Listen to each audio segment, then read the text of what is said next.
사랑 많으신 우리 아버지 하나님, 오늘 3일 저녁 제1부 예배로 하나님 앞에 동서사방에서 주의 백성들이 구름대처럼 성전에 찾아왔습니다. 이제 아버지 앞에 고개를 숙이고 하나님의 거룩하신 성령께서 저희 마음을 밝혀주시기를 고대합니다. 우리가 행인과 나그네처럼 걸어오는 동안에 혹시나 세상에 취하여 우리의 갈 길을 잃어버리고 있지 않은가 생각해 보기도 합니다. 하나님의 거룩한 부르심을 상실하고 있는지 두렵습니다. 내 아버지 하나님이 오늘 이 시간에 성령으로 비춰주시옵소서. 모자라는 점을 고치게 하여 주시옵시고 죄악의 먼지와 티끌을 틀어버리게 하여 주시옵시고 새 생명으로 넘치게 하여 주시옵소서. 그날에 주께서 부르실 때 부끄럼 없이 설 수 있는 자격자들이 되게 하여 주시옵소서. 오늘 우리 예배 보는 이 시간에 하나님의 거룩하신 성령의 영감이 우리 위에 비같이 쏟아짐으로 말미암아 한 사람도 변화받지 못하는 분이 없게 하여 주옵소서. 예수님 이름 받들어 기도하옵나이다. 아멘. 여러분, 우리는 계속해서 수요일 날 저녁에 성령론을 공부했었습니다. 여러분께서 마치신 그 성령론은 신학교에서 보통 강의할 때 1학년과 2학년 2년을 연급해야 강의를 끝마치는 것을 우리 교회에서 여러분에게 다 끝마쳤으니까 여러분은 신학교에 가서 성령론을 다 공부한 것과 같을 것입니다.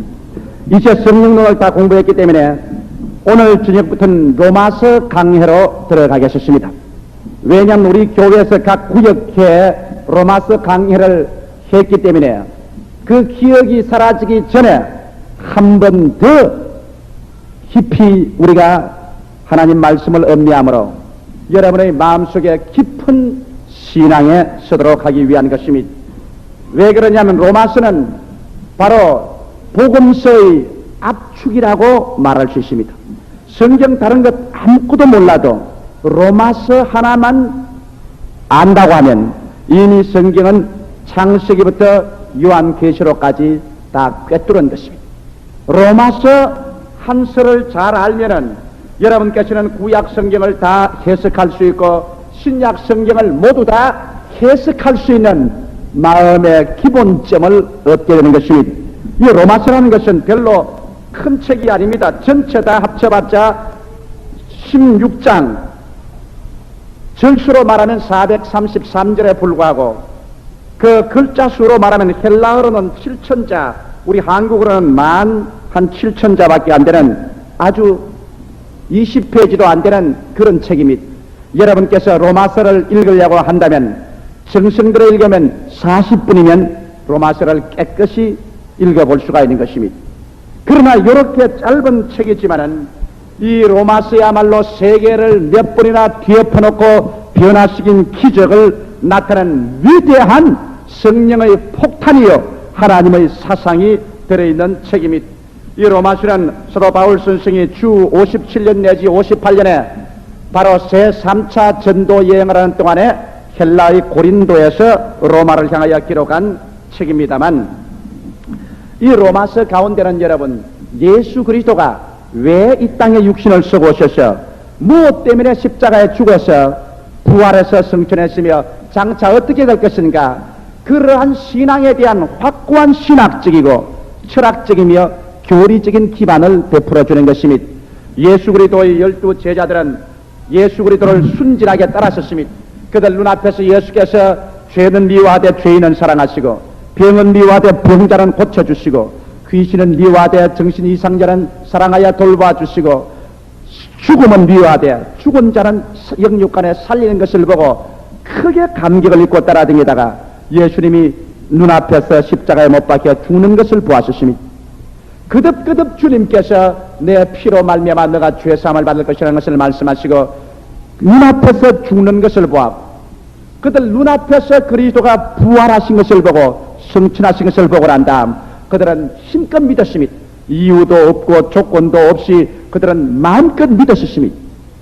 그러나 신앙에는 그와 같은 단순한 믿음만 요구되는 것이 아니라 믿음을 대한 이유가 필요할 때가 있는 것입니다. 바로 사도 바울 선생은 그리스도를 대적한 원수였으나 회개하고 난 다음에 일어나서 그는 왜 예수를 믿음으로 말미암아 구원을 얻는가, 거기에 대한 이유, 체계, 이것을 밝혀놓은 것입니다. 이 전체가 로마서의 집대성에 있는 것입니다. 이 로마서야말로 세계를 몇 분이나 뒤엎어놓고 바꾸어 놓은 기적을 베푸신 것입니다. 여러분, 오늘 우리 한 전도사님이 읽어주신 로마서 1장 16절로 17절의 말씀은 바로 1511년에 마르틴 루테르의 생애 속에 큰 변화를 일으켜 놓은 것입니다. 독일의 신부였던 마르틴 루테르는 그 마음속에 종교심이 유독히 깊었었습니다. 그래서 그는 다른 사람보다 더 많이 금식하고 더 많이 기도하며 그 마음속에 죄책, 죄의 고민을 덜기 위해서 온갖 괴로움을 다했었습니다. 그래서는 기도하고 공부한 결과에 그는 나이 30에 됐을 때 신학 박사의 학위를 받고 그는 사제직으로서 상당히 높은 지위에 오르게 된 것입니다. 그럼에도 불구하고 그가 가톨릭적인 모든 의식과 형식을 다 해보고 고해 성사를 다 해보아도 루터의 마음속에는 평안이 없었습니다. 그 마음속에 죄가 마음을 찌르고 죄 용서 안 받았다는 그 아무런 보장도 없었습니다. 아무리 적선을 하고 이로운 행동을 해도 그는 도저히 하나님께 용납받을 만큼 이롭지를 못하고 거룩하지를 못해서 마음의 고통으로 몸부림치다가 그는 자기 교구의 책임을 걸머쥐고 로마 법황청에 일을 보러 갔습니다. 로마에 가면은 그 빌라도의 계단이라고 해서 예수님께서 빌라도에서 재판을 받을 때 올라갔다는 나무 계단이 있습니다. 물론 전설이겠죠. 나도 그 계단을 올라가 봤습니다만 그 계단이 그곳에 놓여 있는데 그 계단에 모든 성도들이 올라가는데 그냥 올라가지 않습니다. 무릎하고 서서는 절대 못 올라갑니다. 이 팔꿈치하고 무릎하고 해서 기어 올라갑니다. 내가 로마에서 그 계단에 저는 그리 올라가지 않고 옆 계단으로 올라가서 위에서 밑을 내려다 보니까 온 세계에서 온 순례자들이 흐느껴 울면서 눈물을 흘리면서 그 계단을 이 무릎과 발굽으로 이렇게 기어 올라옵니다. 오는데 어떤 분은 관절염을 알아가지고서 다리를 잘 옮기지 못하는데 크게 애를 써서 다리를 끌고 올라오는데 굴러서 떨어질까 싶어 간이 조마조마했었습니다. 그러면서 거기에 뭐라고 표를 붙여놓냐면은 그 계단을 무릎과 발굽으로 올라와서 그 제일 위에 올라오면 빨간 점을 하나 찍어놓고 거기에다가 유리를 덮어놨습니다. 예수의 흘린 피라고 말합니다. 그 사실 거짓말이지. 2000년이나 지냈는데 빨간 피가 선열이 새빨갛게 남아있을 택이 있습니까? 거짓말입니다. 그런데도 거기 유리를 해놓고 거기 와서 그냥 입술을 부비고 그냥 키스를 합니다. 그렇게 하면 그들의 죄가 용서를 받는다. 그렇게 해놨습니다. 그래서 사람들은 죄의 용서를 받기 위해서 발굽과 무릎으로 기어 올라옵니다. 마르틴 루터도 역시 그 마음속에 죄악의 번뇌와 고민으로 말미암아 견딜 수가 없는 심정으로 죄의 속죄함을 받기 위해서 예수님께서 재판받기 위해서 올라갔다는 그 계단을 무릎과 발굽으로 기어 올라가다가 중간쯤 올라가는데 갑자기 전광석화와 같이 그 영혼 속에 하나님의 음성이 들려왔습니다. 그것이 바로 로마서 1장 17절에 있는 말씀인 것입니다. 한번 따라 읽어주시기 바랍니다. 오직 의인은 믿음으로 말미암아 살리라. 절대로 행위로서는 하나님 앞에 도달할 만한 이로운 자가 없다. 오직 의인은 믿음으로 말미암아 살리라. 이 음성이 그냥 마르틴 루터의 영혼 속에 화살처럼 꽂혔습니다. 루터는 거기에서 대각했습니다. 크게 깨닫고 그 길로 불쩍 일어났습니다. 일어나서 그는 쩌벅쩌벅 걸어 내려왔습니다. 그 길로 그는 구라파에 와서 그가 윌엄스의 교회당의 95개 조의 개혁안을 못 받고 난 다음 종교개혁을 시작한 것이 바로 로마서 1장 17절로 말미암아 온 구라파를 암흑시대에서 계몽시대로 바꾸어놓은 것입니다. 그는 종교만 개혁된 것이 아니라 그 기회를 통해서 온 구라파의 정치, 경제, 교육, 문화가 한번 뒤엎어지고 오늘날의 새로운 개화된 문명으로 돌아서게 된 큰 개혁의 동기가 된 것이 로마서 1장 17절 한 구절의 말씀이 그렇게 힘이 있다는 것입니다. 여러분, 그것뿐만 아닌 것입니다. 바로 이 로마서 3장 25절에 보면 모든 사람은 죄를 범하였으므로 하나님의 영광에 이르지 못한다는 말이 있는 것입니다. 이러기 때문에 오직 예수 그리스도로 말미암았으마니 하나님의 영광에 이를 수 있다는 말씀이 그곳에 기록되는 것입니다. 이 말씀도 유명하죠. 왜냐하면 영국의 유명한 시인인 윌리엄 쿠퍼라는 분이 있었습니다. 유명한 시인입니다. 이 윌리엄 쿠퍼가 그 마음속에 평안을 얻지 못했습니다. 시인으로 말미암아 이름도 없고 명성도 없고 돈도 있고 모든 게 있지만은 인생에 즐거움이 없어. 인생이 어디서 와서 어디로 가며 무엇 때문에 사는가, 그러한 번민에 꽉 들어찼습니다. 여러분, 세상 사람은 모두 다 번민하게 마련인 것입니다. 왜? 배고픈 사람은 밥을 먹고 싶어서 애를 쓰는데 밥도 먹고 텔레비도 있고 냉장고도 있고 모든 것 다 있는 사람은 또 무엇 번민이냐면 인생의 허무의 벽에 부딪혀 번민을 하고 있는 것입니다. 이 세상에 번민 없는 사람은 절대로 없습니다. 죄 없는 사람은 한 번 태어나셨습니다. 예수 그리스도가 태어났다가 성천하셨습니다만 번민 없는 사람은 이 세상에 한 사람도 없는 것입니다. 그래서 이 윌리엄 쿠퍼는 마음에 번민을 하면서 무엇 때문에 사는가, 왜 사는가, 그 고민을 하고 있다가 자기 창가에 나오니까 성경이 놓여 있습니다. 그래서 혹시나 성경에서 무슨 마음의 번뇌를 얻을 수 있을 해결하고 싶어서 성경을 펼쳐서 본 것이 로마서 3장 23절에 있는 말씀입니다.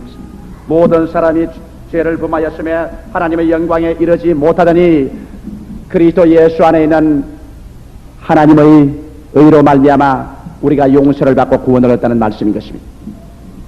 이걸 보자마자 이 말씀이 그 윌리엄 쿠퍼 영혼 속에 새승같이 빛에 들어갔습니다.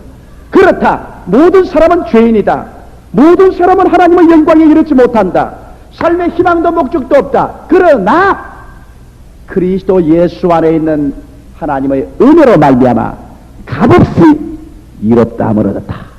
이 말에 그냥 크게 감동이 돼요. 그는 그 자리에 꿇어 앉아가지고서 눈물을 흘리고 하나님의 은혜를 받아서 그는 자기의 시에 기록하기를, 만일 하나님이 자기를 돌보아 주시지 않더라면 너무 기뻐서 심장이 터져 죽어버리고 말았을 것이라고 그렇게 말하셨습니다.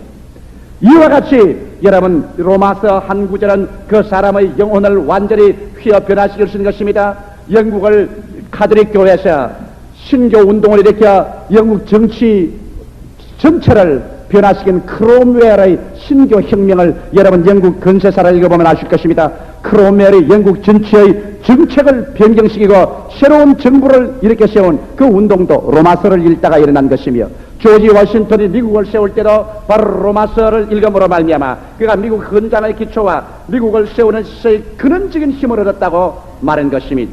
그뿐 아니라 여러분이 잘 아는 교부 철학자, 기독교의 그 기초를 쌓은 교부 철학자인 어거스틴 자체도 그런 정욕이 심한 사람이었습니다. 젊을 때부터 방종 타락의 생활을 하다가 그런 번뇌에서 로마에 건너와서 어찌할 바를 몰라서 하루는 정문에서 하나님을 믿고 살고 싶지만 그 마음에 불타는 정념을 끌 수가 없어 이리 왔다 갔다 하는데 갑자기 그는 담너에서 들려오는 음성을 듣게 된 것입니다. 책을 펴서 읽어보아라, 책을 펴서 읽어보아라는 음성이 분명하게 천사의 음성같이 어거스틴의 마음속에 들려왔습니다. 그는 뛰어들어가서 성경책을 가지고 와서 펼쳐보니까 그가 펼친 성경책이 어디냐면 로마서 13장 11절에 있습니다. 그는 소리내 읽어보았습니다.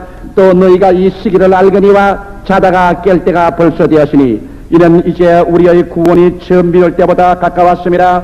밤이 깊고 낮이 가까웠으니 그러므로 우리가 어두움의 일을 벗고 빛의 갑옷을 입자. 낮에와 같이 단정히 행하고 방탕과 술 취하지 말며 음란과 호색하지 말며 쟁투와 시기하지 말고 오직 주 예수 그리스도로 옷 입고 정욕을 위하여 육신의 일을 도모하지 말자. 이 어거스틴이 이 성경을 읽고 있는 동안에 하나님의 성령의 불이 어거스틴에게 임한 것입니다.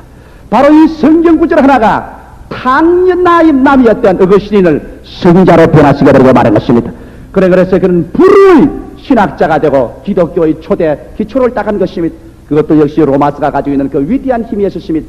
불란서는 여러분, 불란서 혁명이 일어나서 수많은 사람이 죽고 피로 물을 젖힐 때 영국은 산업화 과정을 이어나가는 데 있어서 근대 문명의 산업화학 과정을 지난 데 있어서 피어혁명이 일어날 위기에 있었습니다. 부자는 점점 부자가 되고 가난한 사람은 점점 가난하게 되고, 그래서 빈부의 격차는 강해지고 영국의 혁명의 기운이 농후해질 때 영국은 피를 흘리지 않고 무사히 산업화와 근대화를 이룩한 근본적인 동기가 요한 웨슬레의 위대한 복음 증거이신 것입니다. 요한 웨슬레가 왜 변화된지 압니까? 요한 웨슬레는 미국 조지아주에 선교사로 갔다가 거기에서 사기 사업에 걸려 들어가지고서 야간 도주를 해서 영국으로 도망쳐온 사람인 것입니다.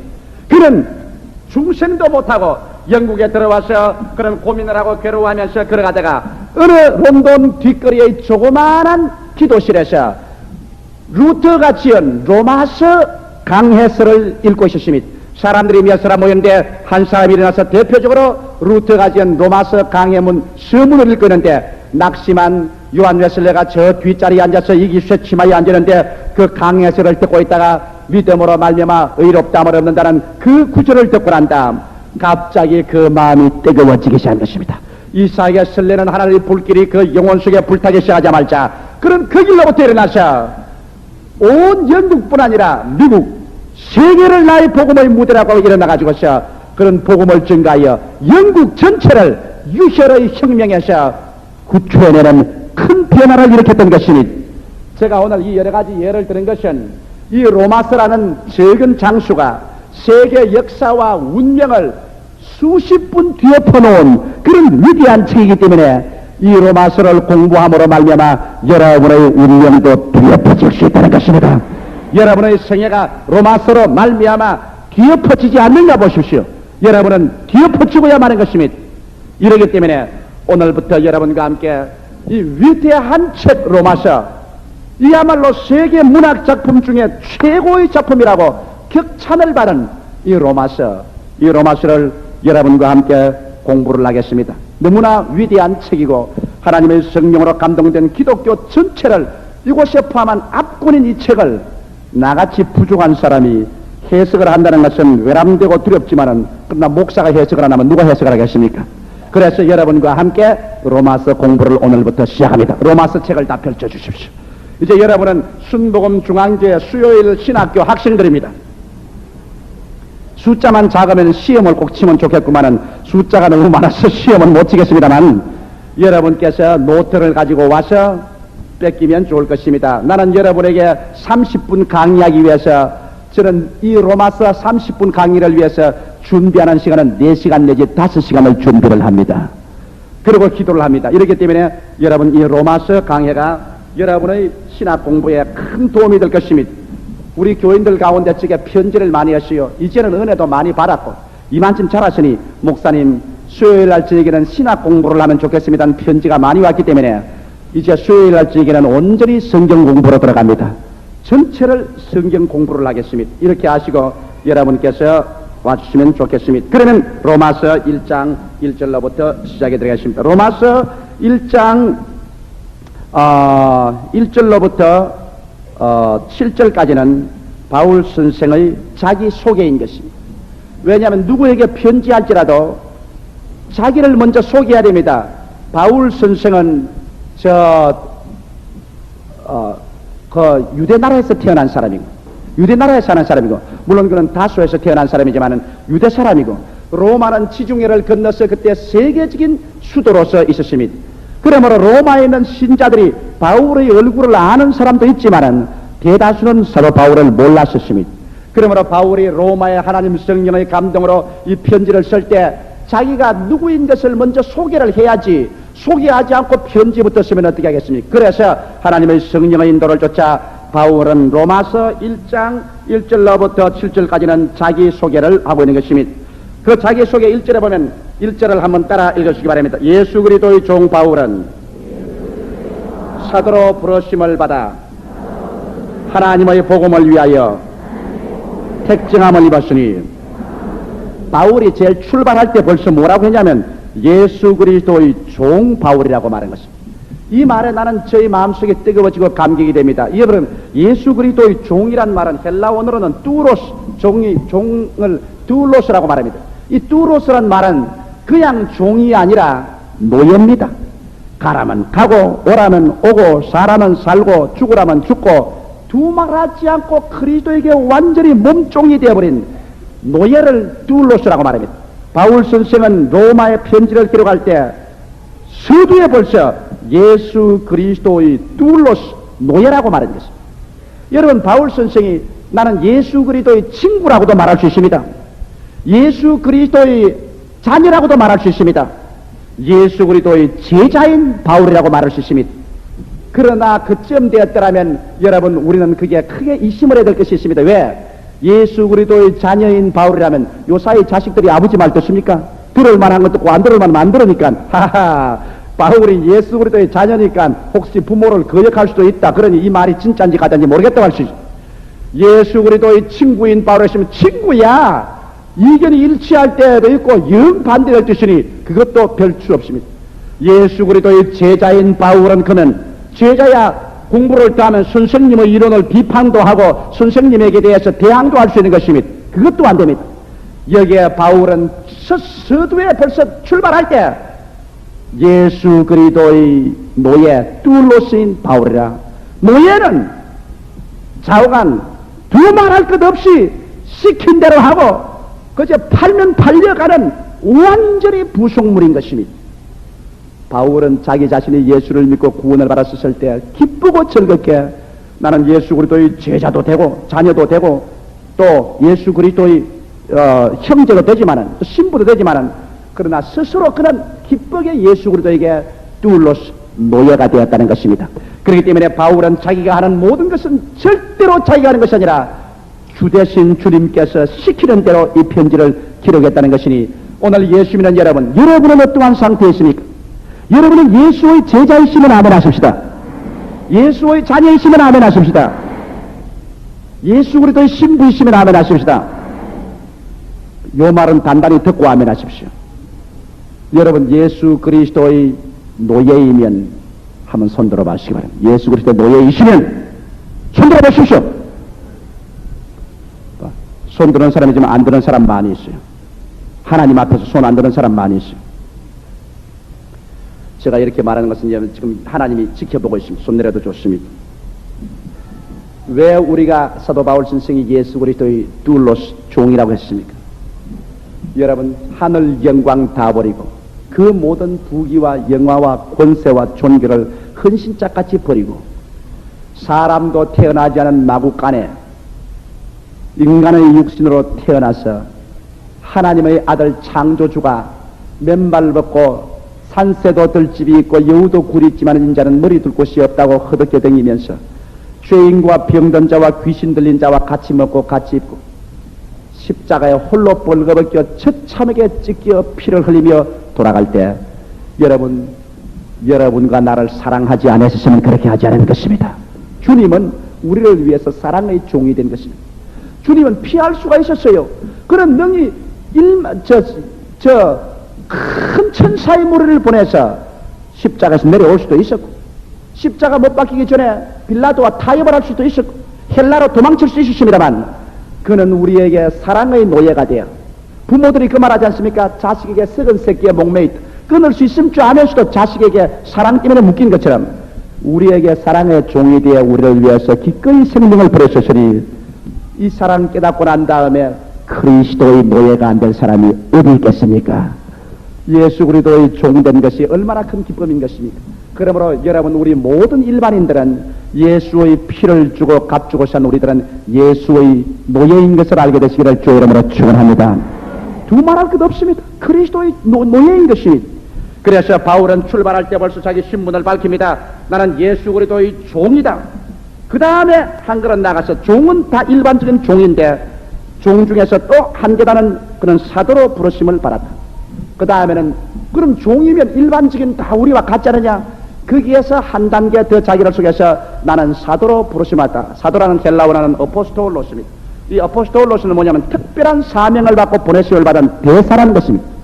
나는 일반적으로 그리스도의 종이지만은 그러나 이 세상에 하나님의 보내심을 받은 대사다. 하나님의 특별한 사자로 부르심을 받았다는 것입니다. 이것은 주의 종은 여러분 일반적으로 모든 신자들도 부르심을 받아서 신자가 되는 겁니다. 여러분이 예수 믿게 된 것, 여러분 힘으로 된 것이 아니라 하나님이 성신을 보내가지고 여러분 마음을 열어주었기 때문에 예수 믿게 된 것입니다. 이거는 절대로 힘으로도 안 되고 능으로도 안 됩니다. 하나님의 성령으로 됩니다. 주의 종이 되는 것도 그렇습니다. 신학교를 몇 개 나왔기 때문에 주의 종이 된다. 천만의 말씀이요. 그가 학박사가 되었기 때문에 주의 종이 되었다. 천만의 말씀이요. 그런 사람 필요 없습니다. 주의 종은 신자 중에서 그의 마음속에 사도로 부르심을 받아야만 되는 것입니다. 그 마음속에 하나님의 성령의 부르심을 받아서 주의 종이 될 때는 그는 무식하고 교육을 못 받았을지라도 그 입에서 나오는 말은 성령이 주시는 말씀을 하게 되는 것입니다. 그 다음 세 번째 바울은 말하기를 하나님의 복음을 위하여 택정함을 입었다. 바울은 하나의 몸종이지만은 모형이지만은 하나님의 특별한 사역자로 또 엠베스더 사도로 부르심을 받고 복음을 위하여 하나님께서 택해서 정해주었다는 것입니다. 그러므로 말미암아 바울이 로마에 편지 쓸 때 나는 장난삼아 쓰는 것이 아니라는 것을 말하는 것입니다. 얼마나 자기의 위치의 직분의 중대함과 권위를 설명하십니다. 비록 나는 하찮은 종이지만은 몸종이지만은 노예지만은 그러나 하나님께서 사도로 특별한 메신저로 택하심을 받아 부르심을 받아 복음을 위하여 하나님의 택해서 도장을 꽉 찍어 정한 사람이기 때문에 지금부터 내가 말하는 것은 내 말이 아니라 하나님의 말이라는 것을 보증한 것이 옳시다. 이러므로 바울 선생이 기록한 로마서는 바울의 말이 아니라 하나님의 말이라는 것을 여기에 확증하고 있는 것입니다. 그 다음 2절을 보십시다. 2절에는 이 복음은 바울이 복음을 위하여 종이 되고 사도가 되고 택정을 입었으니 사람 물을 거 아닙니까? 복음이 뭡니까? 헬라어로는 복음을 유앙겔리온입니다. 유앙겔리온이라는 말은 영어로는 가스펠, 굿스펠, 좋은 소식이라는 것입니다. 좋은 소식이 뭡니까? 복음이 뭡니까? 여기에 대해서 바울 선생은 당장 자기는 복음 때문에 종이 되고 복음 때문에 사도로 부르심을 받고 복음을 위해서 택정을 입었는데 이 복음은 내가 제작한 것이 아니라는 것을 말하고 있는 것입니다. 복음은 내가 연구한 것도 아니고 내가 제작한 것도 아니고 내가 만드는 것도 아니다. 이 복음에 대해서는 바울 선생은 수천 년을 거슬러 올라가서 벌써 역사적인 증거를 내놓고 있는 것입니다. 이 복음은 하나님이 선지자들로 말미암아 그 아들에 관하여 성경에 미리 약속하신 것이라. 복음은 벌써 배경이 튼튼합니다. 여러분 오늘 예수 믿는 이 복음이 갑자기 만들어진 건 아니에요. 요사이 이단과 사설들을 보게 되면 갑자기 청계산이 아니라 관악산 기도원에서 어린 종이 나왔다. 그는 어린 양이다. 그를 통해야 온 사람이 구원을 받으니 그리로 오너라. 그러면 보따리 설고 남부 여대에서 또 그리로 갑니다. 세상의 복음이라는 것이 여러분 그렇게 갑자기 일시에 만들어져 가지고서 기분적으로 했다가 와르르 무너지는 게 복음입니까? 그렇지 않으면 갑자기 하나님께서 여러분 6천년 동안 계획하던 것을 다 포기하고 난 다음 자 옛날에 한 것 다 취소한다. 이제 한국에서 세월호 문선명의를 통해 가지고서 새로 출발한다. 그렇다면 하나님 장사치고 그렇게 미친 장사하는 세상에 없을 것입니다. 여러분 한번 생각해 보십시오. 갑자기 하나님께서 여태까지 한 것 다 취소해버리고 저 천년성에만 들어와야 구원을 받는다면 우리 하나님이 세상에 미친 하나님 수판을 못 놓아도 영 못 놓는 하나님이신 것입니다. 그렇기 때문에 바울 선생이 자기의 복음을 말할 때 그런 서투른 말을 하십니다. 이 복음은 그의 선지자로 말미암아 그 아들에 관하여 성경에 미리 약속하신 것이라. 벌써 구약 성경에 4천년의 면면이 흐르는 배경이 있다는 것입니다. 그러면 바울이 말한 것이 뭔지 압니까? 아담과 하와가 죄를 짓자 말자 벌써 창세기 3장 15절에 뭐라고 했습니까? 여인의 후손이 뱀의 머리를 깨뜨려 줄 것을 약속한 것입니다. 여러분은 여자의 후손입니까? 남자의 후손입니까? 예? 옳지, 맞았습니다. 우리는 다 우리 남자의 후손입니다. 아버지를 통해서 우리는 생명을 얻은 겁니다. 그러나 분명히 창세기 3장 15절에는 여인의 후손이 뱀의 머리를 밟을 것입니다. 여자의 후손은 아버지 없이 태어난 후손은 동정녀에서 태어난 예수가 오셔서 마귀의 머리를 깨뜨릴 것이라고 벌써 창세기 3장 15절에 예언한 것이 그 다음 아브라함을 통해서 너의 씨가 온 천하 만국을 축복할 것이라. 다윗에게는 너를 통하여서 만국을 구원하는 구주가 생길 것이라. 이사야 7장 15절에는 보라 처녀가 잉태하여 아들을 낳을 것이요 그 이름은 임마누엘 하나님이 우리와 같이 있다리라. 미가서 5장 2절은 벌써 그리스도 오기 전 500년 전에 벌써 말씀하기를 에브라임 베들레헴 에브라다야, 네가 유대 거울 중에 지극히 적은 것이지만은 너희 가운데 산 다스리는 자가 나올 것이니 그는 태고요 상고요 영원전부터 있는 분이라고 말한 것입니다. 그러므로 여러분, 이 복음이라는 것이 그렇게 갑자기 생산하고 대세 제작한 것이 아니라 수천년, 6천년의 기나긴 역사를 가지고 하나님이 준비한 것이 바로 이 복음인 것입니다. 이렇기 때문에 이 복음은 서투르게 갑자기 만들어진 것이 아니므로 바울이 벌써 말하기를 이 복음에 관하여는 선지자들로 말미암아 그 아들에 관하여 성경에 미리 약속했 구약 성경에 예수님이 세상에 올 것이라는 것을 300번 이상 예언해 놓은 것입니다. 무려 300번 이상 예언해 놓은 것이 그대로 신약시대에 와서 이루어진 것입니다. 자, 그런 역사적인 캐시마니까 바울 선생은요, 언제나 이론만 말하는 이론가가 아닙니다. 바울은 이론을 말하고 난다면 곧장 그 이론을 실제 체험하는 것으로 돌아서는 것이 바울의 신학입니다. 바울은 체험할 수 없는 신학을 말하지 않으셨습니다. 그렇기 때문에 예수 그리스도 이 복음은 벌써 창세기부터 예언되고 준비되고 확실한 역사적인 근거를 가져 있을 뿐 아니라 체험적으로는 놀라운 말을 했습니다. 이 말은 3절에 나면 같이 따라 읽으십시다. 시작. 이 아들로 말하면 육신으로는 다윗의 혈통에서 나셨고 성결의 영으로는 죽은 자 가운데서 부활하여 능력으로 하나님의 아들로 인정되었으니 곧 우리 주 예수 그리스도시니라. 여기 보십시오. 자, 선지자가 예언했고 혈통으로는 다윗의 혈통을 통해서 태어났는데 그런 전통과 역사적인 배경을 나놓고도 예수님이 정말 우리 구주라고 어떻게 하겠는가? 그러나 실제적으로 이제 체험상에 와서 예수님이 세상에 와서 유대인들과 로마인들이 잡아서 십자가에 못 박여 죽였었으나 성경의 영으로 하나님의 성령의 위대한 권능으로 말미암아 그는 죽음을 해치고 사흘 만에 부활하여 죄를 멸하고 마귀를 멸하고 죽음을 찢어버리고 부활해서 하나님의 능력으로 말로 하지 않고 이론으로 하지 않고 실제적으로 능력으로, 이게 중요합니다. 말 잘하면 옛날에도 말 많으면 빨갱이라고 말했습니다. 말 많이 하는 것은 거기에 벌써 허위가 많이 들어있습니다. 하늘나라는 말에 있지 않고 권능에 있다고 말하는 것입니다. 실력. 그러므로 예수님은 이론적으로 역사적인 배경만 가지실 뿐 아니라 실력으로 그는 하나님의 성령의 권능으로 말미암아 죽은 지 사흘 만에 이 부활함으로 말미암아 하나님의 능력으로 하나님의 아들이라는 확신을 세계 만방에 주었다는 것입니다. 이러시 말씀하십시다. 복음은 역사적인 배경만 있는 것이 아니라 실제적인 부활의 능력이 바로 이 복음인 것입니다. 그렇기 때문에 예수의 복음이라면 갑자기 어디서 생겨나서 예수 믿으라, 나를 와야, 우리 굴에 와야, 우리 산에 와야 구원을 받는다, 이게 아닙니다. 여기에는 역사적인 배경이 몇년 6천년의 역사 배경이 거기에 뒤에 서고 그 다음에는 죽었다가 부활하신 체험적인 사실이 우리 눈앞에 서서 예수님은 성경 말씀에 우리 주 예수 그리스도라 그렇게 말할 수 있는 것입니다. 우리 다 같이 한번 말하십시다. 우리 주 예수 그리스도. 그렇게 말한다는 것은 얼마나 여러분 우리 마음속에 큰 기쁨을 주는지 모릅니다. 우리들의 주 예수 그리스도, 그는 역사적인 6천년의 배경을 가지고 있고 그 다음에는 그는 죽었다가 부활하는 실력과 능력을 가지고 지금도 우리 가운데 와서 계신다는 것입니다. 할렐루야. 예수 그리스도는 역사적 인물입니다.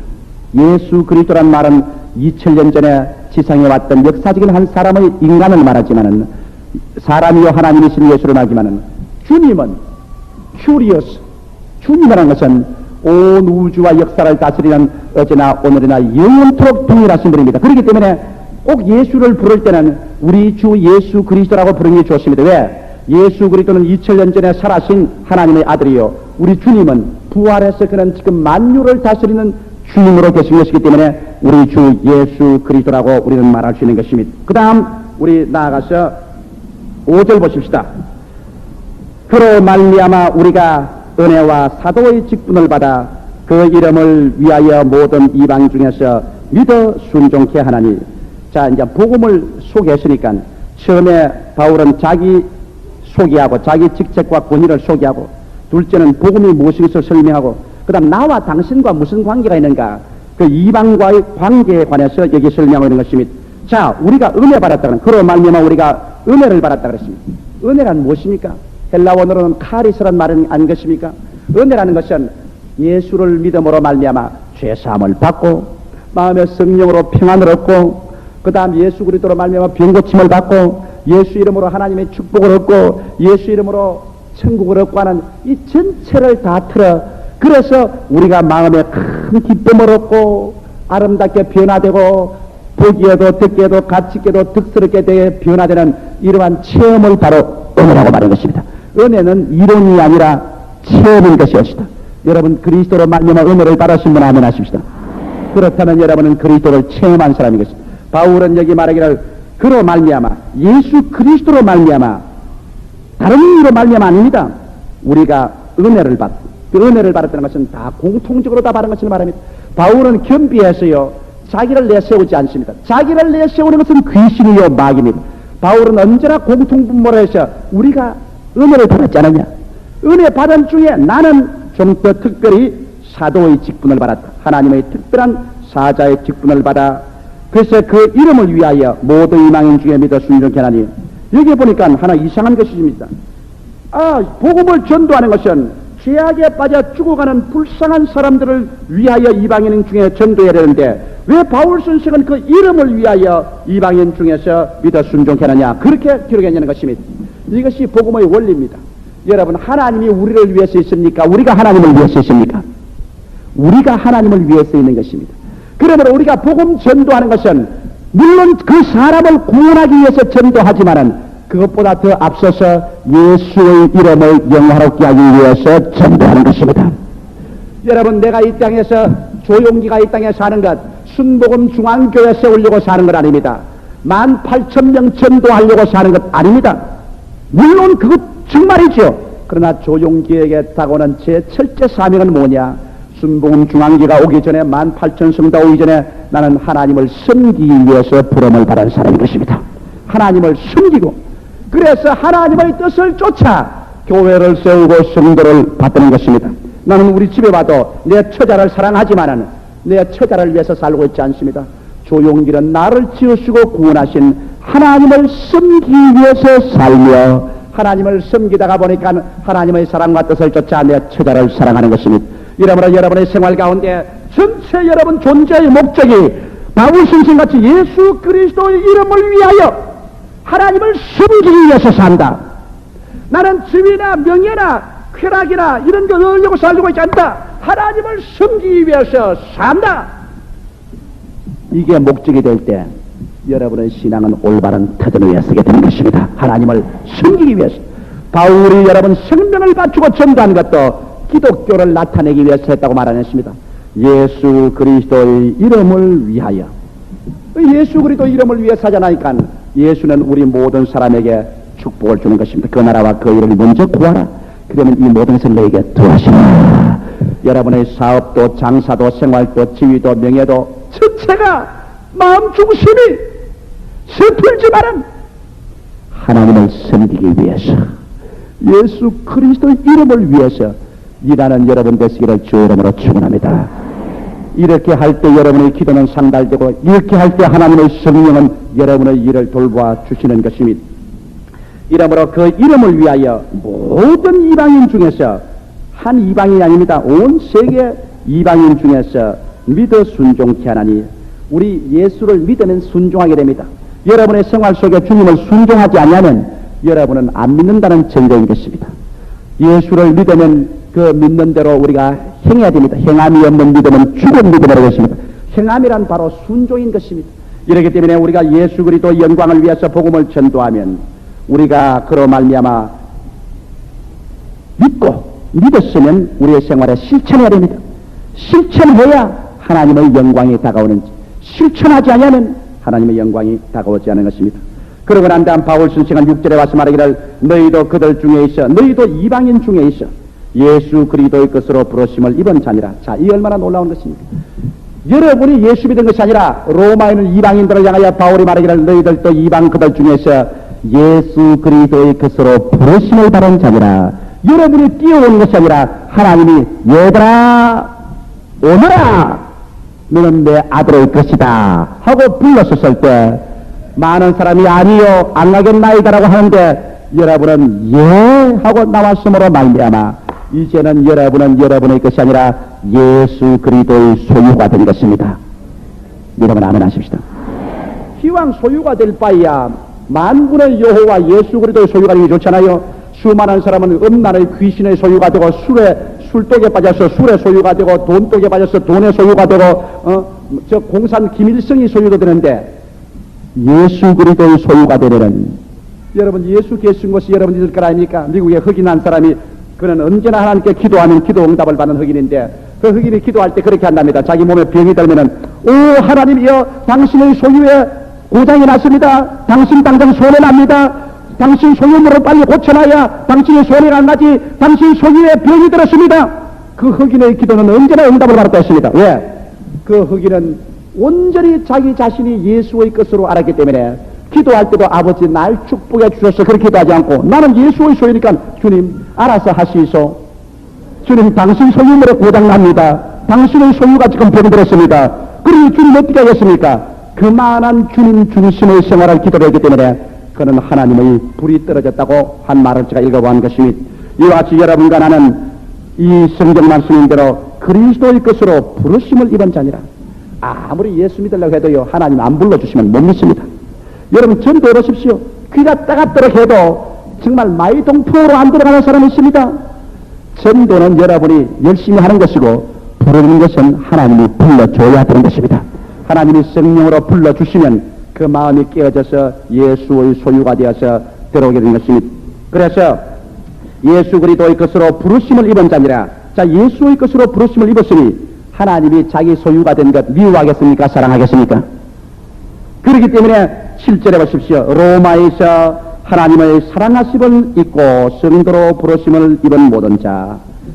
자, 그러니 예수 그리스도의 것으로 부르심을 받고 나니까 이제는 로마에서 하나님의 사랑하심을 입은 총애받은 사람들입니다. 예수 믿는 여러분은 하나님의 총애를 받는 사람들인 것입니다. 임금님이 자기 아내를 간택하는데 수많은 처녀를 보고 난 다음에는 그 중에 한 처녀에게 호를 착 내리면서 저 처녀를 내 옆에 불러서 앉혀라 할 때 임금의 부르심을 받고 무처녀 가운데서 뽑혀 나와서 임금의 오른편에 착 앉을 때 임금님이 그 처녀 옆에서 놓고 내 사랑을 입은 자여 할 때 그 영광이 어떻겠습니까? 감격을 해서 아마 잠이 안 올 겁니다. 그런데 우리 주님께서 예수 그리스도의 것으로 37, 8억의 인구 가운데서 여러분을 부르심을 받아 예수의 소유가 되어 새 하늘과 새 땅과 새 예루살렘을 함께 상속으로 받고 썩어질 것이 썩지 않을 것으로 추한 것이 영화로운 것으로 육의 몸이 신령의 몸으로 변화받아 영원히 사는 그 세계 속에 그리스도의 신부로 부르심을 받아서 하나님께서 여러분을 쫙 앉히시면서 하나님의 사랑함을 받은 자야 할 때 좋죠? 여러분께서 그렇게 되었다고요. 이것을 인정하시면 아멘 하십시다. 이러므로 성경은 바울 선생이 분명히 말하기를 로마에서 하나님의 사랑하심을 입고 성도로 부르심을 입은 모든 자에게. 전에 어떤 분이 제게 와서 이런 말이에요. 목사님 나는 성도라고 부를 수가 없어요. 왜? 성도라면 거룩성자에다가 제자라는 거룩한 제자라고 말하는데 나는 거룩하지를 못합니다. 예수를 믿고 아무리 열심히 거룩하게 살려도 그냥 말하는 것이 죄고 생각하는 것이 죄고 밥 먹고 살자니까 장사니까 10원짜리를 갖다가 15원짜리라고 거짓말로 속여가지고 또 팔아야 되고 10원짜리라 그러면 본전도 못 차리니 나 이래가 천당하겠습니까? 성경을 성도라 했는데 나는 성도가 아니고 죄도올시다. 그래서 내가 그 자매님께 한 말 있으면 자매님 몰라서 그렇습니다. 성도라는 거룩성자 우리 한국은 성도였지만 헬라어에는 두 단어가 있습니다. 완전히 죄를 안 짓고 그냥 깨끗하고 거룩하게 되는 헬라어는 하기오이스라고 되어 있습니다. 한번 따라 말씀. 하기오이스. 이것은 진짜로 거룩하게 되어버리겠습니다. 그러나 여기 성도라고 한 이 헬라어는 하기오이스가 아니고 하기오스입니다. 한번 따라 하기오스. 하기오스란 말은 우리 자체는 거룩하지도 못하고 더럽고 추하지만은 목적을 거룩한 일에 사용하는 그릇이 될 때 그때를 하기오스 성도라고 말하는 것입니다. 여러분 자신이 거룩해서 성도가 된 것이 아니라 여러분은 아직 많이 죄된데 그런데도 불구하고 목적이 이 여러분 같은 우리같이 추하는 우리가 목적이 거룩하고 거룩한 하나님을 섬기는 사람이 된 그릇이 될 때 이것을 보고 하기오스 성도라고 불러주는 것입니다. 할렐루야. 완전한 성결은 언제 되느냐? 우리가 부활의 그날에 완전한 성도가 되지. 부활의 그날까지는 끊임없이 죄하고 싸울 수밖에 없습니다. 한 번 목욕했다고 목욕 안 하나요? 매일 아침 뼈를 씻어야 되는 것처럼 매일매일 회개하고 매일매일 씻으면서 거룩한 목적을 변치 말아야 됩니다. 찬송에 목적을 변치 말고 있지 않습니까? 목적을 변치 말고 하나님을 섬기는 생활, 이것을 위한 내가 도구가 될 때 나는 하기오스 성도가 되는 것입니다.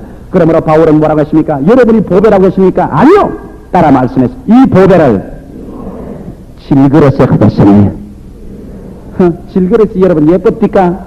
질그릇, 진흙으로 뭉쳐넣어서 먼지가 많은 질그릇이 뭘 예뻐요? 그러나 질그릇이 귀하게 대접받는 것은 이 보배를 질그릇에 담았으니 보배를 담는 그릇이 되기 때문에 질그릇이 좋은 거요. 성도라고 했다고 이야 나는 성도다, 나는 다른 사람보다 낫다, 낫기는 뭐가 나? 또 한 가지지.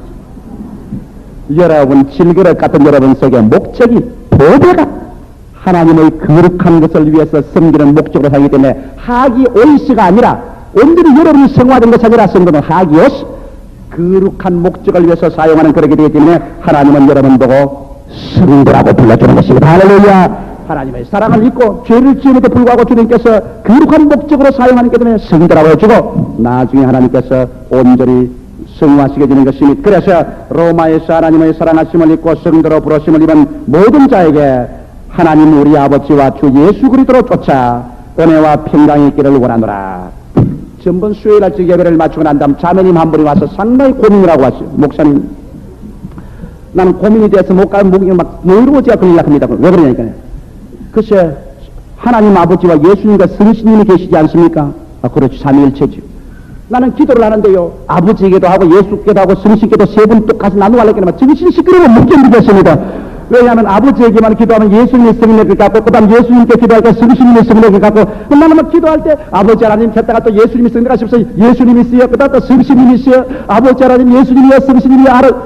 아이고 막 마음이 복잡하고 막 정신이 시끄러워서 뭐 하나님 세 분 모시기에는 괴로워 견딜 수가 없으니 이거 어떻게 하면 됩니까? 그래서 내가 자매님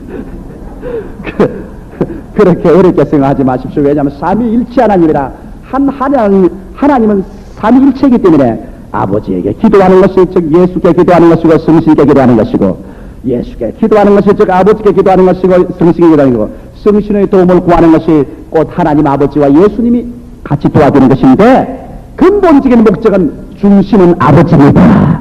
모든 우주와 기도의 중심은 아버지입니다. 그러나 여러분 경험을 생각하십시오. 여러분 집에 다 아버지가 있었지요? 아버지 없이 태어난 사람 손 들어보십시오. 저기 아버지 없이 태어난 사람은 손 들었습니다.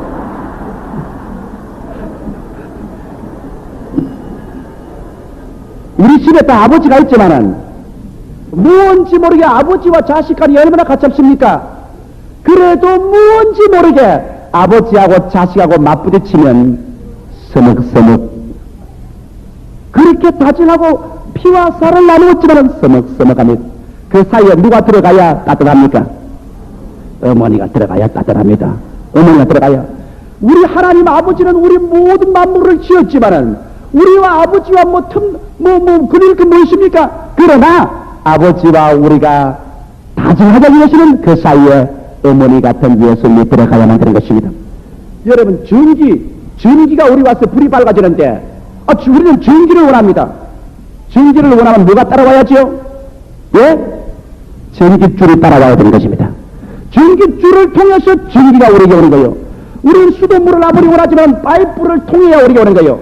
우리 아버지의 사랑은 예수의 전기줄을 통해야 오는 것이고, 우리 아버지의 생명수는 예수의 파이프를 통해야 오는 것이기 때문에 그 복잡할 것 없어요. 아버지 하나님 예수 이름으로 기도합니다. 언제나 예수를 통해야 하는 것입니다. 예수 없이는 아버지의 연애가 아무리 많아도 우리에게 다정하게 오지 않아요. 예수를 통해야 되는 것이요. 우리 원하기는 전기를 원해도 전기줄이 있어야 되고, 원하기는 물을 원해도 파이프가 있는 것처럼 길이요 진리요 성령이신 예수 나로 말미암지 않고는 아버지께로 올 줄 아느니라. 그러므로 여러분이 기도할 때 기도는 아버지께로 하시면서 파이프는 예수를 통하십시오. 그러나 예수만 통해도 괜찮습니다. 예수님에게 하는 기도해도 그 예수님 파이프 타고 가면은 누가 옵니까? 거기에는 아버지밖에 오는 분이 없습니다. 아무도 다른 거 없어요. 그리고 아버지가 예수의 파이프를 통해서 보내는 것은 누구를 보냅니까? 성신을 보내요. 그러므로 성신 달라고 해서 성신님께 기도해도 그 성신은 예수 파이프를 통해서 아버지에게서 오는 것이고, 예수님 따라가더라도 그 파이프는 아버지께 통하는 것이고, 아버지께 기도해도 아버지는 예수 파이프를 통해서 성신 주시는 것이고, 그러므로 여러분 일반적으로 기도할 때는 그렇게 복잡하지 말고 성경에 이 바울이 말하기를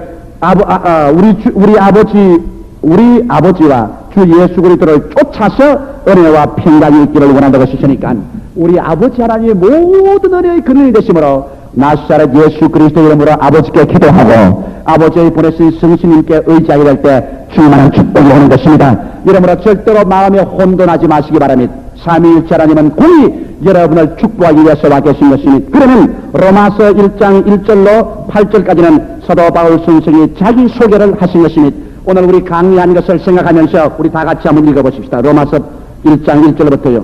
시작. 예수 그리스도의 종 바울은 사도로 부르심을 받아 하나님의 복음을 위하여 택정함을 입었으니, 이 복음은 하나님이 선지자들로 말미암아 그의 아들에 관하여 성경에 미리 약속하신 것이라. 이 아들로 말하면 육신으로는 다윗의 혈통에서 나섰고 성결의 영으로는 죽은 자 가운데서 부활하여 능력으로 하나님의 아들로 인정되셨으니 곧 우리 주 예수 그리스도시니라. 그로 말미암아 우리가 은혜와 사도의 직분을 받아 그 이름을 위하여 모든 이방인 중에서 믿어 순종케 하나니, 너희도 그들 중에서 예수 그리스도의 것으로 부르심을 입은 자니라. 로마에서 하나님의 사랑하심을 입고 성도로 부르심을 입은 모든 자에게 하나님 우리 아버지와 주 예수 그리스도로 쫓아 은혜와 평강이 있기를 원하노라. 오늘 거기까지 공부했었습니다. 이제 우리 기도할 때 여러분이 몇 가지를 기억하면서 기도하십시다. 첫째로, 여러분은 예수 그리스도의 둘로서 노예인 것을 잊지 마십시오. 친구여 제자여 신부이지만은 예수 그리스도의 노예인 것을 잊지 마시기 바랍니다. 둘째로, 여러분 기도하실 때 여러분이 기억하실 것은 예수 그리스도 그만이 우리의 구주다.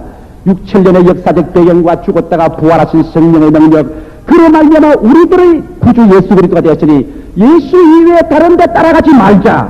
그 다음 세 번째, 여러분 기도하실 때는 여러분이 하나님의 부르심을 받고 사랑하심을 입은 귀하고 귀한 존재요.